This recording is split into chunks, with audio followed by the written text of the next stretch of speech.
You're listening to the Comic Crusaders podcast. I am your host, Al Mega, CEO of Comic Crusaders and Undercover Capes. In this show, I'm sitting down with creators from all walks of life to talk about inspiration, process, the lessons they've learned, and a whole lot more.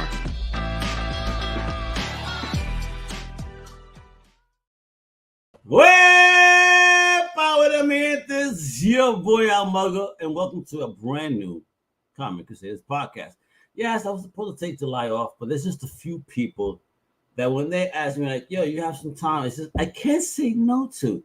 This homie is a return guest. Last time he was talking about his fire project from Mad Cave Studios called Nottingham. And then we're going to chat a bit about the last chapter, if you will. You know, I'm halfway through it right now, and I'm like, oh my god, it's getting crazy. This guy is murdering me here. He was a tad late, so I got to read at least a minute extra. Hey, but with that, he also has a fire book dropping out that I did get to read in its entirety. Mad gangster, right up my alley, called Kosher Mafia. Let me introduce this amazing creator. Right, a big boss himself, all the way from the land of Oz, the one, the only, David Hazan. Hello again. It's been a minute, hasn't it? It's been quite a while, because the last time, Nottingham was still going on, but now that big bad boy story it's concluded. You got a fire graphic novel out. You know what I mean? You got volumes from the last time. And then on top of that, now you got a fire new project that's going to be dropping in August. You know what I mean? So before we get into that, just a little reintroduction to those that don't know about my big homie, David H. All right? So let them know where you are. I already said you're in Oz, but you're not, you from Oz, right? Yeah. There you go. Yeah, I was born here. I mean, it's 5 a.m. over there, people. So show him some love and respect. Give him a shout out. He woke up super early to be able to share his story with us. All right. So, all right, talk to me. Nottingham. I mean, folks, again, you want to catch up? What's the last episode? But then now we're gonna get here. Nottingham. From the last time that you were on, and up until its very epic ending, it seems that's coming on. Because whoa, yeah. As I view the book, I swear to God, every page. What I do is just say, God damn, this art is gorgeous. And then I start reading the words. I'm like, whoa, like David is on his effing A game. Yo, shout out. Mad Cave Studios is in the building, baby. That's right there. Yo, one of the dopest publishers out right now. And then you see on the corner of our image, they're celebrating 10 years. Yo, 10 years indie, kicking ass, getting those IPs and working with amazing creators like David shit. Mad Cave is, one of the most amazing independent publishers that are out now, for real, yo. So, a big salute, yo. And thanks for the opportunity to talk to this man right here. Because let me tell you, he's murdering the game. You are. So, talk about that Nottingham, man, with that epic ending. I mean, don't spoil it too much for me, but, man, there's shit going on, bro. The king is cut with the hood himself. The very man, he's so married to me. I'm like, what the fuck is going on? Yo, these people are gangster. What's popping, bro? You are a sick man, bro. You twisted this whole shit, man. It's so lethal, bro. Lethal. The characters honestly write themselves. Volume 1, we were dealing with, twisted Robin Hood tale where the sheriff is the protagonist in a medieval police procedural. He's hunting a serial killer who's murdering the area's tax collectors. Volume 2, we dealt with specifically the kidnapping and ransom of Richard Lionheart. And now Volume 3, we're dealing with the siege of Nottingham. So this is a real siege that happened. And we are sort of coloring between the lines here. Wait a minute, You are like an effing history buff, because I know through the book we're going to talk about next. I just have Google. I just use Google. They Google everything. Like, what is the most fucked up shit that happened somewhere in the world? And let's see what happens outside of Australia, because we got kangaroos in the desert here, apparently. Is it? You tell me, other than Mad Max, I mean, that's my favorite shit out of It's not quite Mad Max yet, but Do you have a Mad Max car?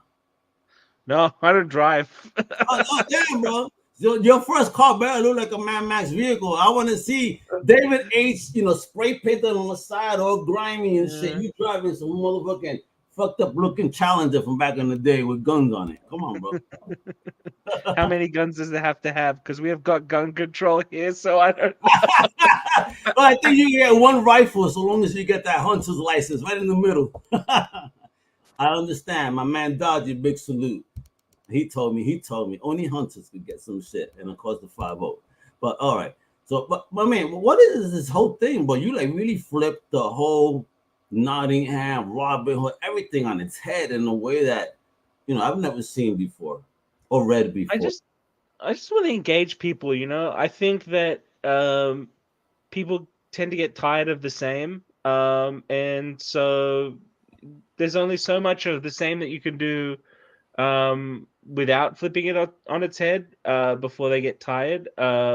So I decided to, flip it around a little bit, take some inspiration from, Game of Thrones to give it a little bit of edge. Look at that helmet. I'm just having fun with it. Everybody in this book, except for the sheriff, is wildly unhinged. It's really fun. It's just really fun to write. I love how this guy says, except for the sheriff. I mean, he's a little nuts in this last chapter over here. Like, we've pushed him every which way. We've pushed him right to the edge, because that's our job. And he's done with it. He's over it. He's preparing for. Folks, if David Hazan penned your life, oh my God, you're going to be in for the most epic struggle of your life. I mean, the book is the sheriff has, he's never allowed to have a good day, so he's always having the worst day in his life. Every day it's worse. Who the hell respects authority? Come on now, tell me, David, when you were a young lad up in Oz, that you were a good boy. I'm a rule follower. That's why this is so fun. You get to be as transgressive as you want, Love it. But, I mean, how did you feel with the overall ending of the arc thus far, and the books coming out, and this journey you've been on? Because this is one of your first projects, right? So, just talk about, like, how did you feel, like, accomplish it? Did you feel that you accomplished the story you were set out to tell in Nottingham? Yeah, I mean, I knew how it was going to end pretty much since the end of 2019. Since I wrote issue 3, I knew how the whole thing was going to end.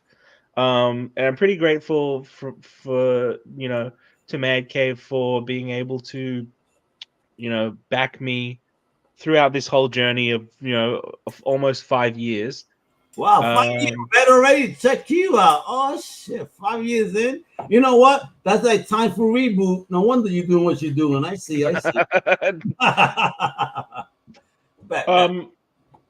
So yeah, look,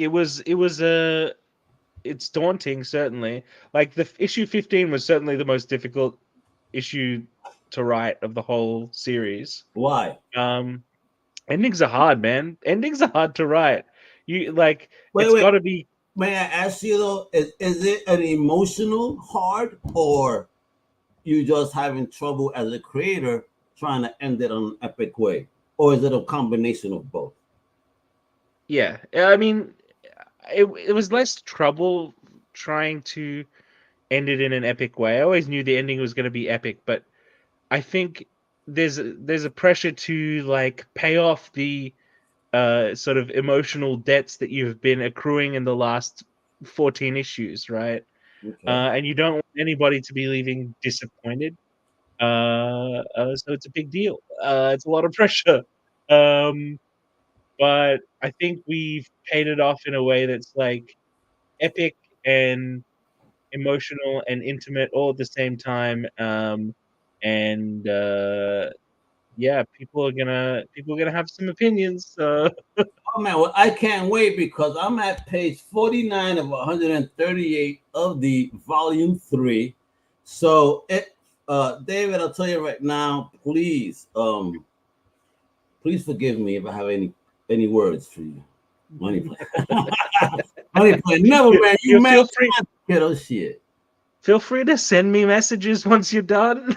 I'm thinking of it already, and I'm like, wow, there's some characters here I ain't fucking that are brushing up against me badly right now. As a New Yorker, there's this vibe and energy that I'm like, yeah, I want to snuff a lot of these guys. Like, what's wrong with anyway? Talking about being gangster though, Dave. Today's topic, today's journey, man.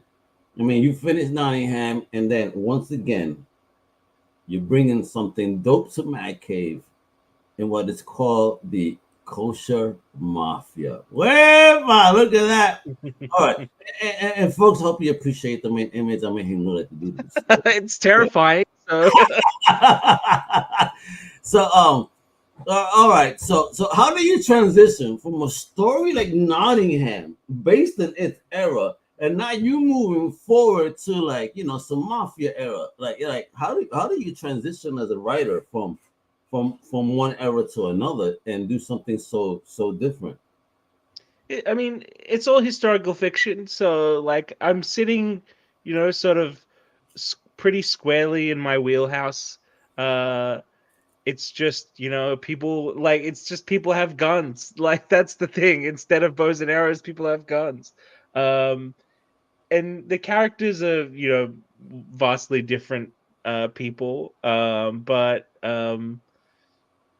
that's it's nice to do something different on the odd occasion. So the transition, we're talking, even though it's a different setting, it's a similar genre, and just kind of having fun with new time periods, new toys, and I hope it delivers in a more personal way maybe than Nottingham did. In that I've really tried to infuse this story with people from my life, and family members. There's elements of that sort of sprinkled in, especially in the first issue. Oh, I see stuff. And again, it's like, may I ask, when you try, what are those words? Are those Hebrew words or Yiddish words? Because there were some words. Again, I'm from New York. I grew up in Greenpoint, right next to Williamsburg. So I learned a lot of kind of Yiddishy words. You know what I mean? But Yeah. here I read some words that I was unfamiliar with. I'm like, what does this even mean? Like, yo, are you insulting me? No, nobody's insulting anybody. I think I wanted to infuse it culturally as much as I could. Again, I'm a New Yorker, kiddo, and I've been around every effing culture you could imagine. As a Puerto Rican, I grew up in a neighborhood that it was Italians, it was Polish people, it was Dominicans, it was African American, it was the ultimate melting pot, right? My own crew was the ultimate melting pot. You're like, how do you guys know each other? Don't worry about it. Mess with one of us, you all get it. Yeah, I think that it was important to me to really like make even the down to the sort of the way the dialogue flows as authentic as possible. But I never wanted it to be something that you had to have a translation for. There's a couple I wanted it. We're gonna need them.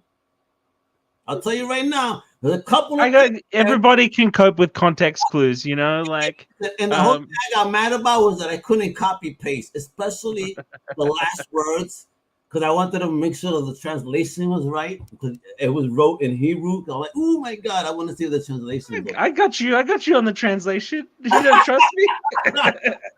Yo, listen, we got a fact check in this motherfucking day and age, baby. Shit. No, but I dug the shit out of this book, because this is right up my genre. I didn't even know that a kosher mafia even existed. To me, mafia is mafia, and most people, they correlate mafia with Italians at the end of the day, right? Italians, blacks, and Latino. Yeah. You know what I mean? We don't kind of think about mafia, as something that's derived from, people of Jewish descent, Israeli, whatever. I mean, how did you stumble upon this, and what was it that intrigued you so much that you wrote about it? I mean, it's sort of a bit of history that deserves a bit more of a spotlight. You know, a lot of Jewish gangsters, they were, and you'll see in the story that they're they were almost very heavily and reliant and intertwined with the Italian mob. And it was just something that I really wanted to spotlight as a sort of unrepresented bit of history. But the Jewish mob were like, they had their hands in everything. You wouldn't have Vegas without the Jewish mob, for example. Would not exist. It's just a terminology, you know, just Kosher Mafia, not a term I honestly ever heard prior to this comic book. But again, I wouldn't hear mafia, you know, Cosa Nostra. Yeah, you know what they used. That's what they used to call them, Kosher Nostra. That's what they used to call them. Yeah, La Cosa Nostra out thing. And I have a card set that if you got to see my card set. You probably bug out. Hopefully you come to an East Coast con and I'll bring it with me. And if you see my mafia set, I'll probably inspire you for more characters. You'd be surprised, I'm sure, about how many of those characters are in fact Jewish. But no, you're not lying, because based on the names, again, I'm just stuck on a term like Coastal Mafia. Like I never heard it. I grew up in New York. I never heard it that way, which is funny. Oh, it was there. I mean, you know, for me now it gives a whole new meaning to keep it in a kosher. Wepa. I'm gonna get blasted. Don't fuck around right now. You know what I mean? All right, wait. Before we move to that cover, who did this cover? Because this is great. Yeah, I dig. It's an old school feel. This is series artist Sammy Cavello, and the colors are by Jason Wardy. And yeah, nailed it out of the park. Sammy did. It's almost a Charlie's Angel of Jewish, because I love how they even got. I'm sorry, I forgot the name. Yeah. Thing. The Payas. Yeah. Yeah, bro, it's so crazy when you see it like that. Like, okay, you're not playing. What's popping here? Yeah. Well, so show me any motherfucking mafia. I'm into the story like immediately. And then this opening scene too within the book, bro. That shit was cinematic, bro. Like, where the fuck you come from, Dave? You are a fucking boss. You made me feel like I was really, I got nervous for the lady, for real. I said, oh shit, you mean I wouldn't even know who this person is, but you made me care for her almost immediately based on what was going on. Yeah, I mean, that opening scene, it's just like, how can I ramp up the tension immediately? Because effectively, the first issue is structured around a conversation, and there's nothing that like brings the pace to a halt more than two people sitting at a table talking. I really know, but that conversation, that way you effing wrote that shit, bro. You are a boss. I mean, Hollywood, stop remaking shit. David's here. He got new shit for you. Stop remaking stuff. All right. I'm getting you more work, David. All right, I'll be your agent. Come on now. Listen, I'm in the market, so. No, look. Basically, the whole thing turns around a character called Howard Berkowitz, who is the bookkeeper for the Jewish mob, and this is in Cleveland, Ohio, in the 1930s. He tries to get his bosses to step up and do their part to fight against the German American Bund, who are a sort of proto-Nazi organization, domestic American one. And they say no. And instead of them doing what he's requested them to do, they send an enforcer to his house, and things might not turn out the way you think. And that's what I really enjoyed about this, because I said, oh shit, this is going to get so hard. But you really did a very cool twist that I think a lot of fans will appreciate. And there's a particular line, that made me definitely smile, towards the end of the book. I said, oh, okay, homie. All right, I'm down with you too. Let's go. Go. Fuck that. And who did this cover? It's also Sammy? Who did this one? Because again, this intro, it just perfectly speaks volumes about what this particular issue is definitely about. It is some scary. again, I mean, if you have family, you'll definitely feel scared about it.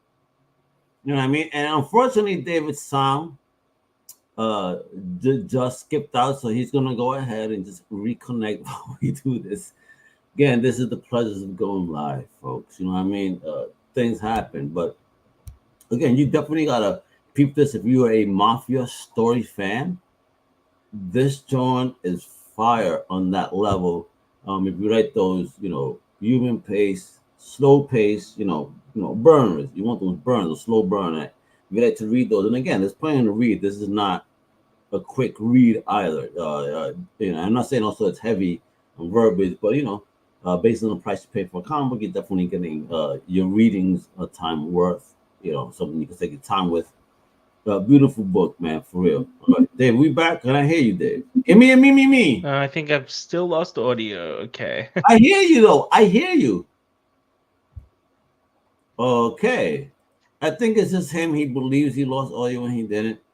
I hear you, bro. Let me just type to him and I'll post on the chat. Folks, can you even text him or DM him? We hear you. We hear you, Dave. Hashtag we hear you, Dave. Well, I'm gonna put that shit out there. Yeah, man Cave. I'm pretty sure David's gonna have a great time over there. You know what I mean? We hear you, Dave. That is the hashtag that we're using right now. Let me tell you. We hear you, Dave. We hear you, Dave. We heard you before. We hear you. All right, bro. All right. So I can hear you now, so that's yeah. good. He put on the net. It was the damn computer. It's probably an Apple. Who knows? It's not, but maybe that's the problem.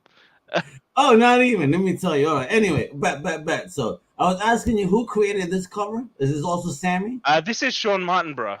Okay, beautiful cover. I really love this. This is a great poster, by the way. Hell yeah. And just look at this. Just like the cover says, man, it just continues and drops it right into the story. We immediately see the setting, Shit, I wish we could have those days when we dressed up like this instead of saggy pants and showing your ass crack. You know what I mean? Like, thank you for bringing this style back. But beautiful book. Sammy is like a effing boss, bro. Yeah, I mean, I'm still surprised that he isn't sort of like doing the big two work. I mean, you look at that last panel on this page, you're like, ooh, like that's like a hop, skip, and a jump from James Bond, and a brilliant James Bond at that. So yeah, bro. Yeah, for real, man. Again, they'll notice sooner or later because this is. I mean, look at this, yo. Look how dope the artistry, the panel work, your colorist, makes everything pop. I mean, the blood on that first panel, like, yo, homie really got hit hard. Is that a Mike Tyson style punch? I mean, is that how you wrote it, bro? What the hell? I mean, yeah, both Sammy and Ellie are doing amazing work, and yeah, I couldn't be more proud of this book. And your letterer too. Fuck, bro. Look at that. Well, you feel it. This lettering here is Sammy, but right? Yeah, Sammy, bro, you're a ball. But Simon, our letterer, is also fantastic. But no yeah. doubt. This was in the art itself, like a salute to the letterer, but damn, Sammy, on this scene right here, you just extremely murdered this page. No pun intended on what's going on. Like, for real, great fucking page. And folks, that's what I want to tease you with now. Did you see that artistry? Actually, let me go back. It's a couple of boom. Look at that. How could you say no to a beautiful book like this from one of the most amazing independent publishers in the game right now in Matt Cave Studios? So I want to know, brother, you got that wonderful op with Matt Cave and brought us Nottingham, right? That beautiful, gorgeous book that we were talking about before. What was it that made you want to bring Kosher Mafia also to Matt Cave? You know what? Mad Cave, just a great experience every time. Like I'm not gonna mince words. Like it's every time I do a project with them, it's like it's like coming home. Like everybody there is wonderful. been working with them for 5 years, and I'll work with them. 5 years. How do you feel about that, David? Shit, 5 years in the game already. Wow, bro. It's kind of scary. But yeah, as of You're a this college October, freshman it'll be right 5 now. years. Holy shit. Love it. So yeah, I look 5, 10 more years working with Mad Cave would be nice. More 20, 25. I mean, they're celebrating their 10th.